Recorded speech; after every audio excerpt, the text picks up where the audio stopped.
I did a lot of Meanwhile Indonesia stories on Twitter, but I never actually make videos about any of the specific stories, so let me do something a little different. Let me tell you the story of someone who was really popular at a certain point in time, but neglected his responsibilities in favor of pursuing that momentary viral status to the point of sacrificing his childhood. Yes, this is a really old story, it's been years since we last talked about it, but I think the lesson that the story provides is a timeless one for pretty much anyone who is looking for that sweet momentary viral clout. Let me tell you the story of the shaman kid, Ponari.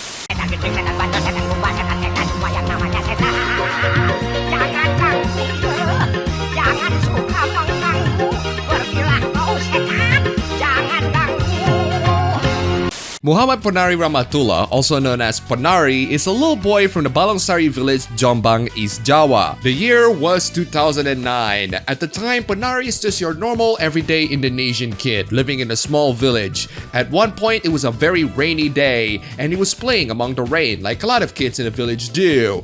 But then, lightning strikes. After the lightning, a peculiar stone appears right in front of him, so that's why he called the stone the lightning stone, which is the most literal translation for batu petir that I can think of, but let's go for lightning stone for now. He brought the lightning stone to his house and convinced his grandmother that it's a very special stone. His grandmother is unconvinced and threw the stone away, but somehow, magically, the stone appears to his presence once again. At one point, Ponari's neighbor is very sick. Ponari decided to dip the stone inside the neighbor's drink because, he's a kid and he likes to prank. We don't really know for sure, but what we do know is that after drinking the water that has been dipped by the magical lightning stone, the neighbor is cured from his sickness. After knowing that the stone is able to cure everybody's sickness, the news of this astounding revelation has spread around his local area. Many people decided to visit him in order to get cured out of their sickness, but as the Joker once said, "If you're good at something, never do it for free." So Ponari, or his family at the time, decided to open up shop and cure people out of their sickness for only 5,000 rupiah, which after putting inflation to the mix, is around 60 cents in current year. That's right, for less than $1, you're able to cure any sorts of sickness thanks to the magic of the lightning stone. And this is why Ponari was incredibly popular. He was popular because of his magical lightning stone and his ability to cure people out of their sickness. One of the interesting nicknames that he got was Ponari Sweat, in reference to a very popular sports drink in Japan and also here in Indonesia. Karena itu, ayo lari sekarang. Go Sweat, go Ion. Ponari Sweat. So at this point, I understand your skepticism. You might be asking questions like, what was the neighbor's sickness? How could the neighbor be cured of sickness thanks to the stone? Has he consumed any medicine prior? Has he received any treatment? Can his specific sickness be cured by simply resting in your house, just like any other sickness? Unfortunately, there's not a lot of answer to this question because we don't really know much about the neighbor. There's also another neighbor that has an interesting story, but we'll get to that later. As for whether or not the magical healing stone actually works, well, as you might expect, it really doesn't. Now, there are some people who claim that it works, but it's all thanks to what we in the real world call the placebo effect. The placebo effect, if you don't know, basically means if you believe that it heals you, then it might potentially heal you. The placebo effect in and of itself have some really complicating merit to it, but it's not exactly gonna cure cancer or anything, and especially curing a lot of the sickness that the people who come to Ponari for AIDS suffered from. One person said that her eye sickness still exists, despite drinking the water blessed by the magical powers. I don't know what eye sickness that you have, lady, but you can't exactly cure it by drinking water after being dipped by what people say is the magical lightning stone. But that's just the unfortunate reality of us Indonesians. A lot of us Indonesians, especially the old folks out there, are very superstitious and believe in various forms of mysticisms, which is why people believe that this magical stone might work, but sometimes their beliefs turn into something that's a bit more ridiculous. Now, we all know about how the stone can heal people, if you believe that, but what if I tell you that it's not just the stone? It's pretty much anything around him. Or at least that's what these three people believe. The healing seekers from Gresik sneak under Ponari's house. They found a lump of dirt on his house and pried it. They form a little stone with that lump of dirt so that it can be dipped into water, and apparently that's enough to make another magical stone. You heard that right, guys. You can make a magical healing stone by prying some dirt off of a kid shaman's house. They did it so much that it actually disrupted the structure of his house. But that's not all. People are also saying that his roof tiles contain magical property, which is why when rain comes to his house, they straight up grab the water dropping from the roof tiles and maybe drank it later, because anything that's been surrounded by this boy contains some magical healing properties somehow. And yes, by the way, during his height in popularity, there are still many people who come to his aid, even when there's really big rain happening in his house, because they believe in the healing power of this magical stone. But it's not just the roof tiles, ladies and gentlemen. They also believe that if the boy dropped his magical stone in the puddles of his house, those puddles might contain magical healing property. And unfortunately, considering how terrible our education system is, I sincerely believe that there are people who believe this. Now, let's get into how this affected his neighbors. Some people also believe that because his neighbor is very close to him, they too got blessed with magical healing powers. Ponari's neighbor Wahyudi said that some people believe that anything surrounding his house has been consumed by the healing magic of Ponari, including his well. There are people who come to drink the water on his well, which actually interrupts his daily activities with his family. It doesn't really matter that you harass the neighbors of a kid shaman as long as you gain his healing powers, right? This piece of news also highlighted something really interesting on the kinds of people who would come after Ponari. And by interesting, I mean not very well educated. Some people who went to Ponari for healing have gone to the doctors before, but their treatment failed and they are only wasting tons and tons of money for it. Some don't even have access to community health insurance, which I'll shorten to healthcare for this video, which is totally understandable, but there are some who confess that they don't know how to get it at all. I mean, healthcare is rather difficult to get these days, but there's a very significant difference between getting healthcare is difficult and I don't know how to get healthcare. Some of these people are farmers who complain that they got pain in their joint and their bones. Yeah, that's what happens when you work in the farm all the time. And unfortunately, poverty is such a huge issue that these people are unable to take some time to rest, even though that's what their doctor suggested. According to them, going to the doctors would cost them around 50k to 100k rupiah, which is around $4 to $8. Sounds really cheap, but keep in mind that they can only make around 25k rupiah per day, which is around $2 per day. The truth is, at the time, if you want to get treatment from the doctors, you can get them for free through healthcare that some of these people admitted to not know how to get. Apparently, you can also get free treatment even without the healthcare. Some of them said that they have visited Ponari so many times, but because they have to wait for queues and in desperation for healing, they just straight up snatched the water from the puddles around Ponari's house and convinced themselves that these water would heal them.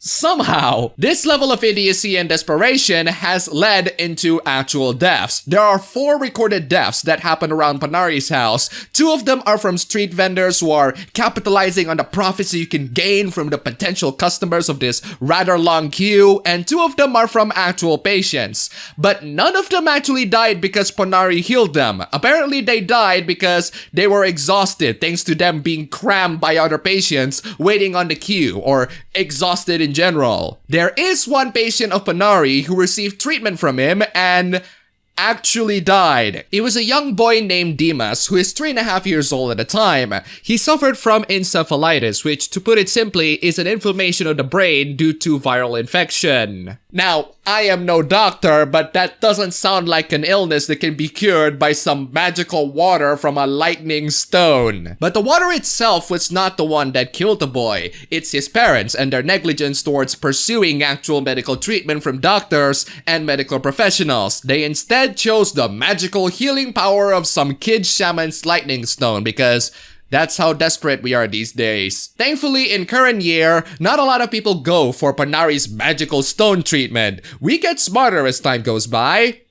albeit very little. Now let's talk about Ponari himself, because his story is even more interesting, and I don't even know where to start with this one. So let's start off with the inception of his magical healing practice. Ever since people found out about his magical lightning stone and its healing powers, a lot of people around Indonesia, including from Malaysia and even Singapore, come to his house for healing. However, Ponari got to a lot of drama ever since the store opens. Ponari as a boy himself is reported to be your normal everyday boy. He's playful, easygoing, and actually very easy to talk with, even if he's rather spoiled at times, thanks to him being essentially a moneymaker to the family. But ever since the media exposure and so many people coming to him, he actually got exhausted and even traumatized by the presence of the media. Ironically, he himself actually got sick thanks to the massive amount of treatment that he needs to give to people 24/7. Imagine that, the shaman kid with magical healing stone got sick himself. But there's actually a more sinister and even rage-inducing reason in why he got sick. Throughout his service,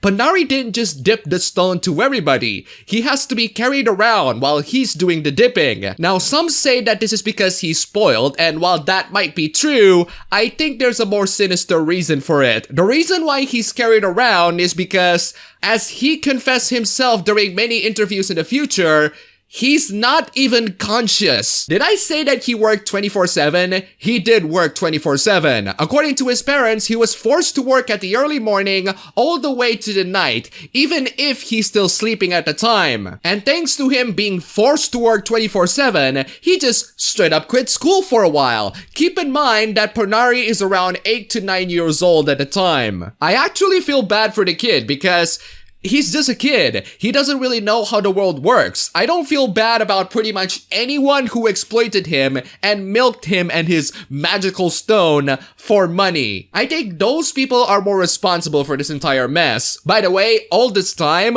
Ponari did a lot of his treatment on his neighbor's house, not the same neighbor as the roof tile story. His neighbor insisted that Ponari should stay there, but here's the problem. At one point, thanks to the 4 people who died on the queue, the police forced them to close their business. So thanks to their business being closed, Ponari's parents insisted that he return back to their house, but their neighbor didn't let them. After a little bit of argument, the neighbor allegedly hit the father, which caused him to report the incident to the police. But ever since then, because there are so many people coming in, they reopened the treatment once again. Regardless of the drama and his childhood essentially being robbed from him, Ponari is quite a money-making asset. Ever since his service, he has gained up to even 1 billion rupiah, which is around $72,000. That's a lot of money for a guy who lives in a village. Thanks to that money, he's able to build a good house, buy a new motorcycle, land, and household furnitures. And this is where the story of momentary richness